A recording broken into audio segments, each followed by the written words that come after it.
be confident in your own boundaries. Own up to them. It's an accomplishment. It's something to be proud of. Because whenever I hear a woman say, I'm waiting until marriage, what that rings a bell for me is I have enough self-control and I have options and I know that I can, but I have enough self-control that I could say no. I am so confident saying no. Because again, the men that I was attracting were not ugly. They were not ugly.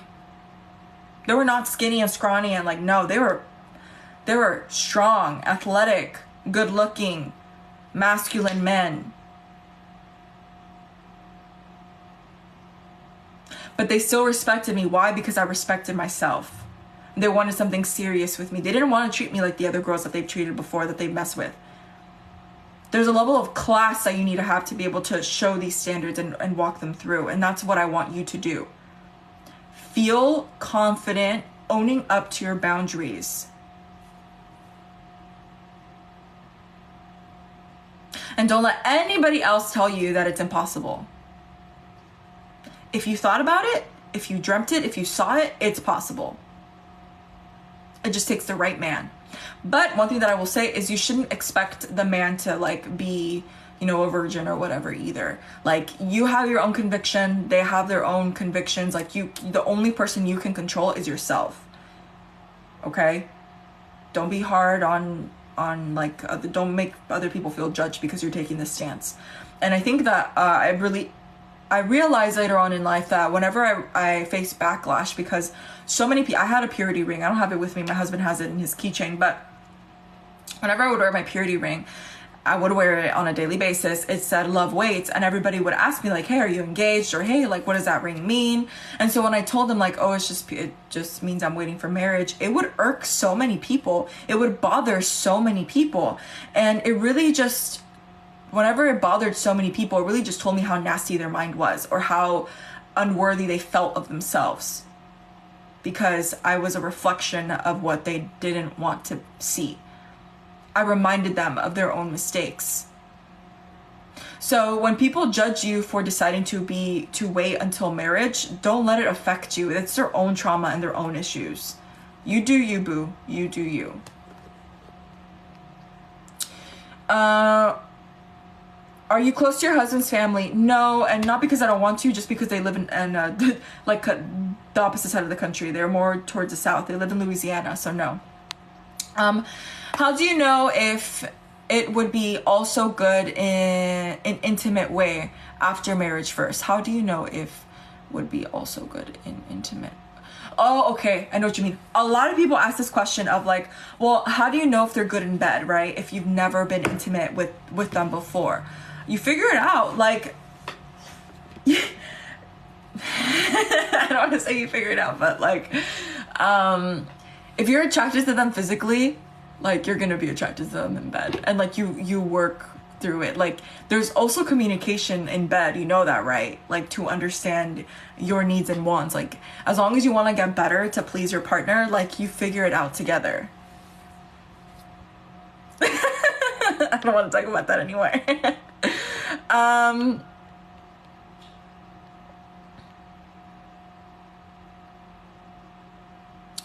That boy showed a lot of interest. Now he's together with someone else. He suddenly changed. What to do? Move on. Move on. He doesn't want to be with you, babe. Just move on. It's okay. There'll be more guys.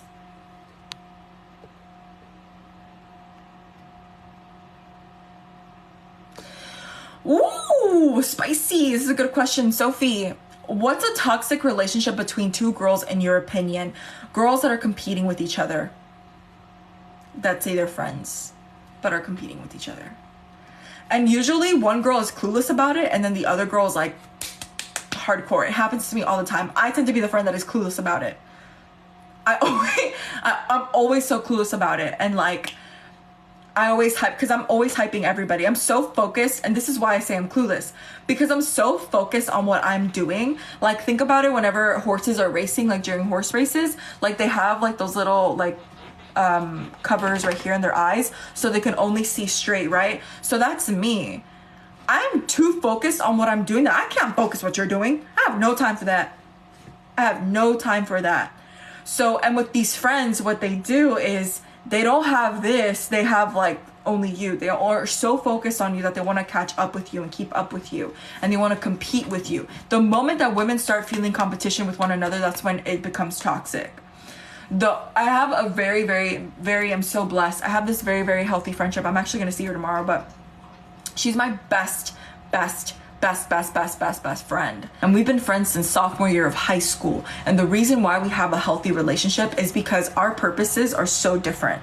We are so different. So different. We're different, but we're the same. Like, we have the same core values on what we want. We're both like dreamers. We're both hopeless romantics. We both love film. We're romantic women, okay? We're romantic girlies. We're soft. We're super soft and squishy. But we're different in the sense of I'm very dominant and very like assertive, and she's not. She's more like in the background. Like, I'll go with the flow. So you can see why our relationship works out. She's also extremely good with math. She's all about numbers, and I think that that's how we get along. Even though we're both a little bit emotional, we're also both very mental.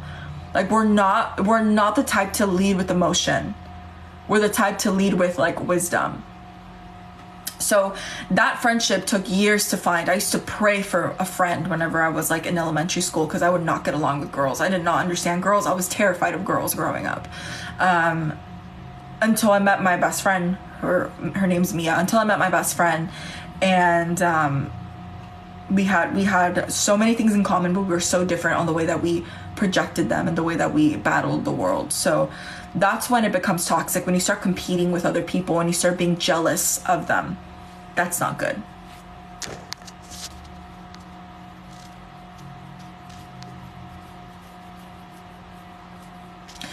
Is respect more important than desire in a relationship, in your opinion? Absolutely.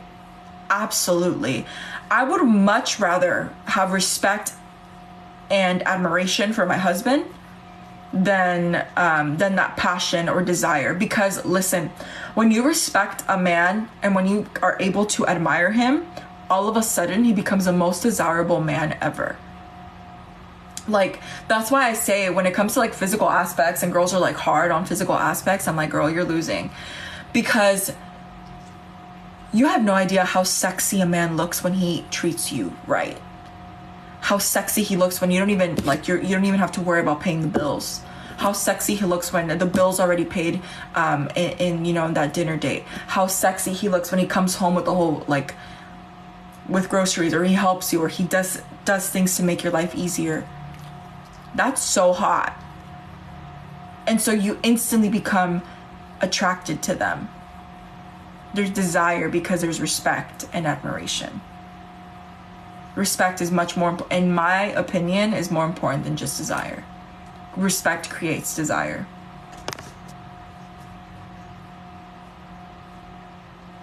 Yeah, I love this point. Great point.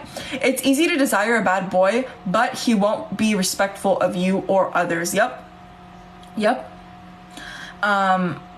Yeah, I don't know. This paradigm of like being attracted to bad boys, we need to like dump it out. That's old school. No, we're only attracted to good men that treat us good, that give us a glow up. Like, I can't tell you guys enough. I had a massive glow up getting married to my husband.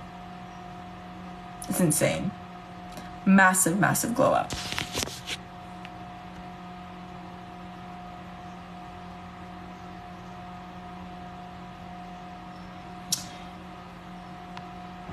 I don't understand what you mean. Handmade. Okay, handmade presents are okay from husband to wife. Is that a question? Listen, when it comes to gift giving, I love gift. Well, it's not that I just love surprises, right? I'm a big surprise girly. I love surprises. And handmade, like, you dictate handmade if handmade presents are good for you or not.